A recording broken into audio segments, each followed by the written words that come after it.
तो दर्शकों, जैसा कि आप सभी को पता है कि हम आज सुबह से संत रामपाल जी महाराज जी के एक आश्रम सतलोक आश्रम भिवानी में पहुंचे हुए हैं और सुबह से इस आश्रम का भ्रमण कर रहे हैं और बहुत सारे अनुयायियों से हम यहां पर मिले हैं और इसी कड़ी में हमारे साथ एक और संत रामपाल जी महाराज जी के अनुयायी जुड़े हैं। चलिए उनसे जानते हैं उनके बारे में। सर नमस्कार, क्या नाम है आपका? सर साहब जी, मेरा नाम अवधेश दास है।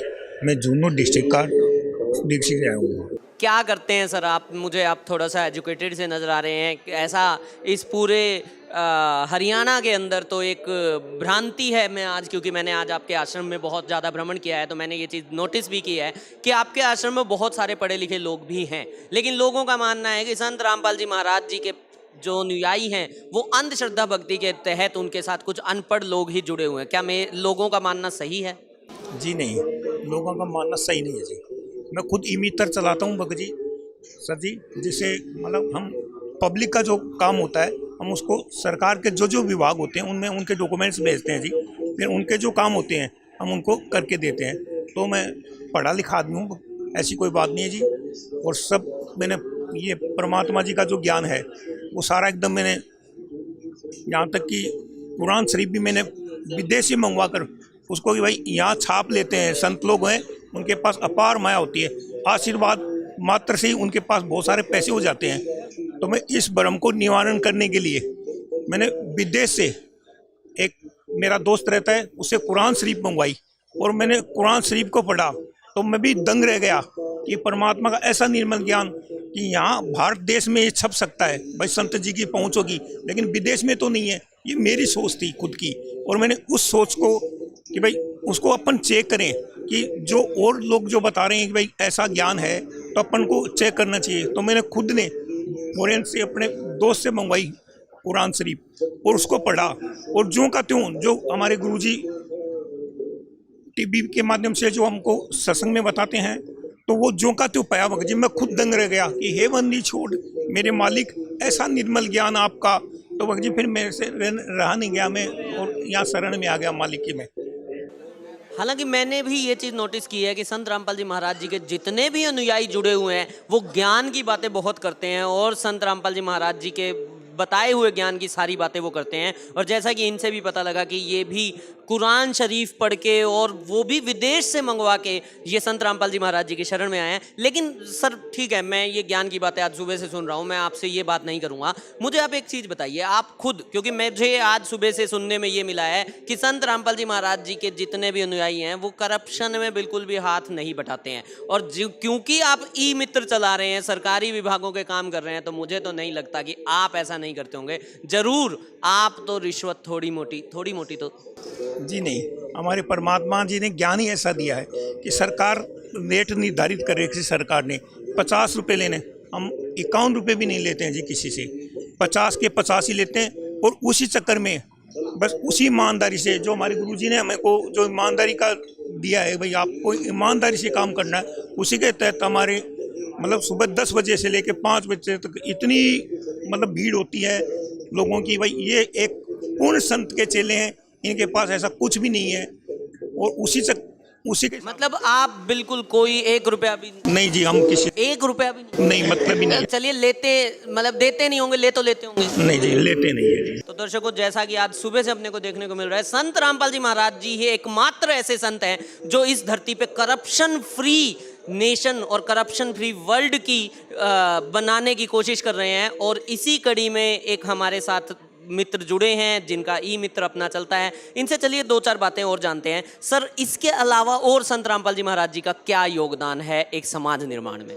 देखिए, हमारे संत रामपाल जी महाराज का एक तो जो सरकार ने इतने बड़े एनजीओ खोल रखे हैं, बड़े बड़े देश में एनजीओ खोल रखे हैं, उनका जो रिजल्ट अपन देखेंगे एनजीओ का, जो सरकार के पास आंकड़े आते हैं उनको देखेंगे तो उनके आंकड़े बस सिर्फ कागजों में है।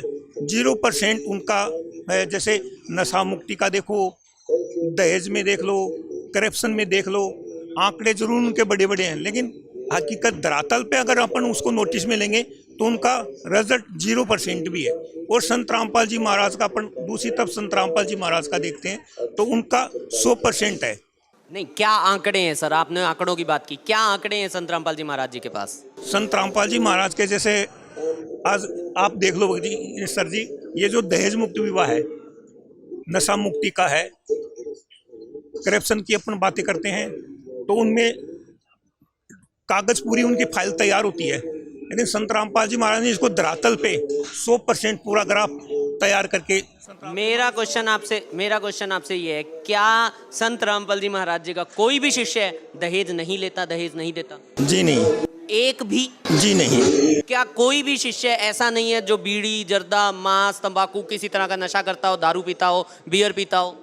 आप प्रेस वाले हैं, आप इंटरव्यू लेके इनसे जानकारी लेके चेक कर सकते हैं जी। ऐसा कोई भी बंदा आपको संत रामपाल जी महाराज का अनुयायी नहीं मिलेगा। जहाँ तक मैं सन 2013 से जुड़ा हूँ और मेरे जो आपने पहले कभी कोई नशा किया हो? देखो ये सबके सामने बताने वाली बात बता देनी चाहिए सर, कोई दिक्कत नहीं है। मगर जी कभी कभार सर जी शादी ब्याह में कोई छोटा मोटा कोई बीड़ी सिगरेट का थोड़ा बहुत था, ज़्यादा तो नहीं था, लेकिन मालिक की दया हुई, अब वो भी नहीं है। अभी आप बिल्कुल भी नहीं करते हैं? नहीं जी, 2013 से। ऐसा क्या है संत रामपाल जी महाराज जी के पास कि जिस कारण से लोग अपना नशा छोड़ जाते हैं? देखिए सर जी, ये ज्ञान ही परमात्मा का ऐसा है जिसको एक बार जिसने भी सुन लिया, जिसने सतलोक आश्रम में आके एक बार मत्था टेक लिया, उसके बाद उसे रहा ही नहीं जाता है। वो परमात्मा के ज्ञान की तरफ ही दौड़ेगा, न कि वो समाज की तरफ दौड़ेगा। तो नशा बिल्कुल ही नहीं कर पाएगा। परमात्मा ज्ञान ही ऐसा है, उनके मंत्रों में ऐसी शक्ति है, शास्त्र के अनुकूल परमात्मा का ज्ञान है, और संतों के पास ऐसा नहीं है। उनके खुद गुरुजी हुक्का भी पी लेते हैं, बीड़ी शराब भी पी लेते हैं, लेकिन संत रामपाल जी महाराज के पास ऐसा कोई नहीं है जी। जो तो आपकी बातों से तो मुझे ऐसा लगता है कि सरकार को ना नशा मुक्ति केंद्र बंद करके संत रामपाल जी महाराज जी के केंद्र खुलवा देने चाहिए। आपकी बातों से मुझे ऐसा बिल्कुल जी, बिल्कुल ऐसा ही होना चाहिए। जैसा आप सोच रहे हैं, बता रहे हैं, वैसा ही होना चाहिए, क्योंकि सरकार हम इनमें मतलब सक्सेस नहीं, सरकार तो फेलियर है, मुझे मालूम है, सरकार नशा मुक्ति में उतना योगदान नहीं दे पा रही है, लेकिन आपकी बातों से तो मुझे सच में ऐसा लग रहा है कि हर डिस्ट्रिक्ट में, हर गांव में अगर संत रामपाल जी महाराज जी के सत्संगों का एक केंद्र खुलवा दिया जाए तो शायद लोग नशा मुक्त हो जाएंगे और शायद ये धरती स्वर्ग समान बन सकती है। बिल्कुल जी, हमारे संत रामपाल जी महाराज का भी उद्देश्य ये है कि भाई ये धरती है वो स्वर्ग के समान एक बार बने, और इसमें दिन रात संत रामपाल जी महाराज पूरी कोशिश कर रहे हैं इसको बनाने में, स्वर्ग बनाने में। तो दर्शकों, जैसा कि आप देख पा रहे हैं, संत रामपाल जी महाराज जी के अनुयायियों का संत रामपाल जी महाराज जी पर इतना विश्वास है कि इनका तो ये कहना भी है कि अगर देश के अंदर से नशा मुक्ति केंद्र हटा के गवर्नमेंट जो है अगर हर जगह पे संत रामपाल जी महाराज जी के एक सत्संग केंद्र बना दे, जो भी इनके केंद्र बनते हों उस तरह के केंद्र बना दिए जाएं, तो शायद हमारा देश जो नशे की गिरफ्त में उड़ता चला जा रहा है वो सारी चीज़ों से मुक्ति पा सकता है। इसके अलावा और संत रामपाल जी महाराज जी का क्या योगदान है समाज निर्माण में? देखिए, दूसरा संत रामपाल जी महाराज का दहेज मुक्त विवाह है, तो उसमें दूल्हा पक्ष है और दुल्हन पक्ष है, या रमेणी कहते हैं हमारे गुरुजी की भाषा में, उसको रमेणी कहते हैं। उस रमेणी में कोई दहेज का काम नहीं होता है। ये गरीब जो लोग हैं, पैसे वाले तो चलो जी अपनी बेटी का कैसे भी मतलब शादी ब्याह कर लेते हैं, लेकिन जो गरीब तबका है उसको देखना पड़ता है कि अपन कैसे समाज में अपनी बेटी को विदा करेंगे। और अखबारों में आता है कि भाई दहेज के लिए ये आज एक बेटी और उसकी बलि चढ़ गई है। तो परमात्मा ने, संत रामपाल जी महाराज ने, बंदी छोड़ सतगुरु रामपाल जी महाराज ने ऐसी व्यवस्था करी है कि दूल्हा पक्ष और दुल्हन पक्ष दोनों को एक नया रुपया भी खर्च नहीं होता है, और उनकी बेटी सहज में ब्याह जाएगी। रमेणी कहते हैं जी हमारे गुरु जी की भाषा में। तो इन सभी बातों को सुनकर, संत रामपाल जी महाराज जी के उद्देश्यों को देखकर सच में ऐसा लगता है कि हमारा देश भी सुप्रीम पावर, जो हम हमेशा से कहते आए हैं कि सोने की चिड़िया हमारा देश रहा है, वो फिर से बन सकता है अगर सच में सभी लोग संत रामपाल जी महाराज जी के अनुयायियों की तरह संत रामपाल जी महाराज जी की शिक्षाओं को ग्रहण करें और इस देश को आगे बढ़ाने की कोशिश करें। धन्यवाद सर। सर साहब जी।